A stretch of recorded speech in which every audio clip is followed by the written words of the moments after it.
Welcome to This Got Me Thinking, where clarity comes from conversations and the ideas that spark from it.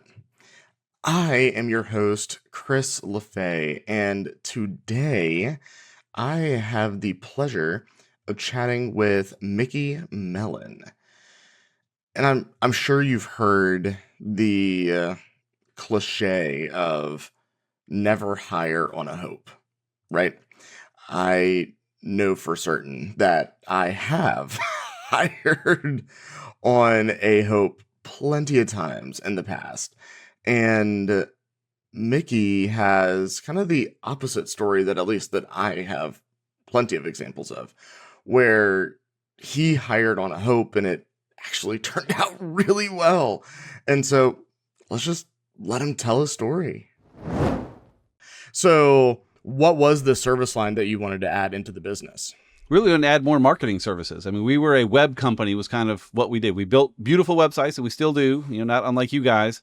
And we were like, cool, we can help you with maintenance and stuff afterward. Good luck, have a good time with it. And we're like, we need to add more marketing services to actually help them do that. But we're not equipped to do that. We don't have a team to do it. We don't have processes around that. So how do we get there? And with previous hires, we've kind of done that ourselves. Like Allie now is okay, we're going to do it for the next few months and kind of create with this and then hire someone to take it over. But just that wasn't really feasible. So well, let's find someone that can do it. And yeah.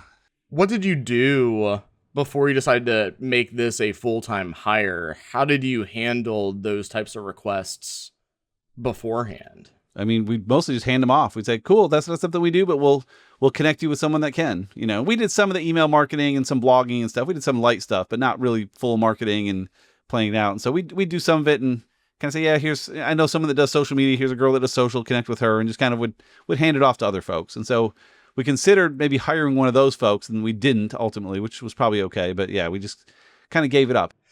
Why? You mentioned that you were considering bringing on one of your contractor friends, freelancers, on a more full-time basis. Why did you decide not to go down that particular route?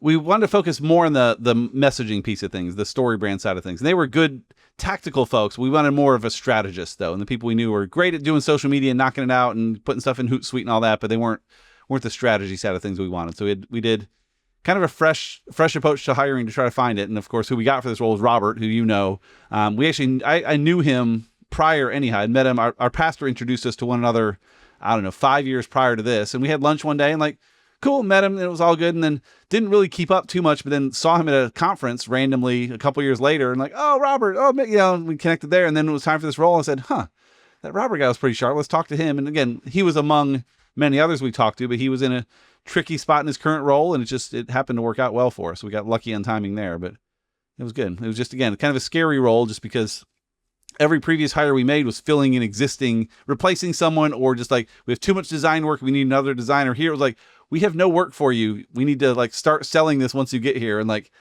let's see what happens. It was a risk on all parties and it's worked out great. So is this the first hire that you made without specific revenue coming in the door to cover that expense? So yeah, so it was the first one we made, really the only one we made. We have one other I can talk about a bit, but yeah, all the previous hires we had revenue directly paying for. Robert, we had to build revenue to cover.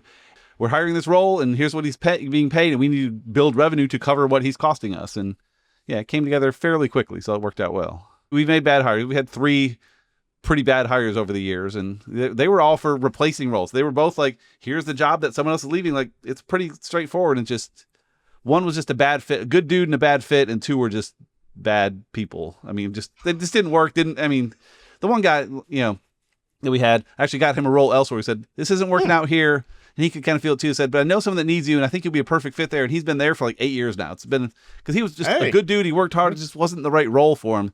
The other 2 just, yeah. I don't know. I've looked back at the interviews what did we miss? And I don't know what it was, because they both interviewed great and they were good people and then just didn't do any work. It was so strange. But in 15 years to have 2 bad hires, I'm pretty pleased with that. That's not bad, What would you say to somebody who's considering kind of creating that new service line and taking a risk on hiring somebody? Looking back, hindsight's 2020, how do you what lens do you recommend to look for that through? Well, a couple of. So one is like we talked about, talk to your friends. Like, here's the service I'm thinking of offering. Do you guys offer that at yours? Like, Chris, what do you guys do for that? Like, is this feasible? And you may say, I tried it before this way and it didn't work. And that may get people to rethink things. I'd also look at where the revenue is going to come from. I heard one of my favorite sayings is there are numbers smaller than 1%. It came from this story I read a long time ago of a guy that had a CD he wanted to sell of his band. And he found this magazine, this music magazine that had 4 million subscribers. He thought, okay, cool. I'm going to put an ad in here. And if only 1% buy my CD, that's 40,000 sales. It's going to be great. And of course, you can probably guess he sold like 16. Like, just he thought 1% is kind of the floor. And so it's easy to say, okay, we have all these clients, all these leads. If 1% of them do this new service, we're all set. But how are you going to get to 1%? Like, make sure you can get there. And very possibly you can get beyond that. But 1% can be dangerous. You can say, hey, 1% of our revenue is this, or one, like you may have some bottom number, but start at zero and say, how are we going to get 1? And how are you going to go from there?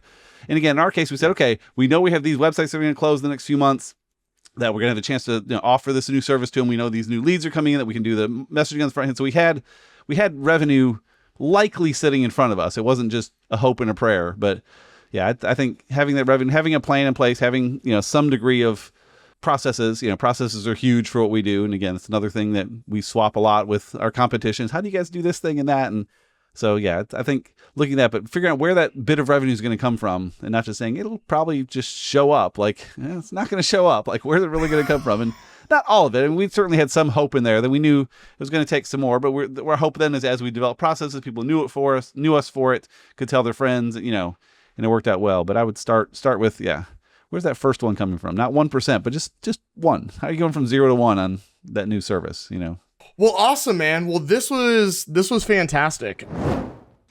In the small business world, every hire is a risk. And don't get me wrong, in larger businesses too, there's an element of that's also true. But in small business, your window of error is a lot more constricted. And I know that for me, I get caught in paralysis by analysis, whether it's hiring someone or bringing on a particular service provider to do something, or a myriad of different things. And eventually you just have to push go. And that's not true 100% of the time, but you eventually have to decide, this is where I want to take my risk. And I've done all the planning that I possibly could have done. I know where the new revenue is going to be coming from to support this initiative, whether it's a person or other things. And you just got to go. And that's what Mickey did with Robert. Is he understood that A, they had the financial reserves for it, and 2, they had a base of clients that could use this service, and then 3, they had proposals out that all needed this added service line. And he also realized that a lot of these clients could absorb an additional cost to be able to do a little bit more work for them within these projects. And so at the end of the day, he knew exactly where the risks were going to be, and he went ahead and pushed go when he found the right person. And so the question is, how much do you go down into this paralysis by analysis trap? And when do you actually push go? That's what Mickey got me thinking.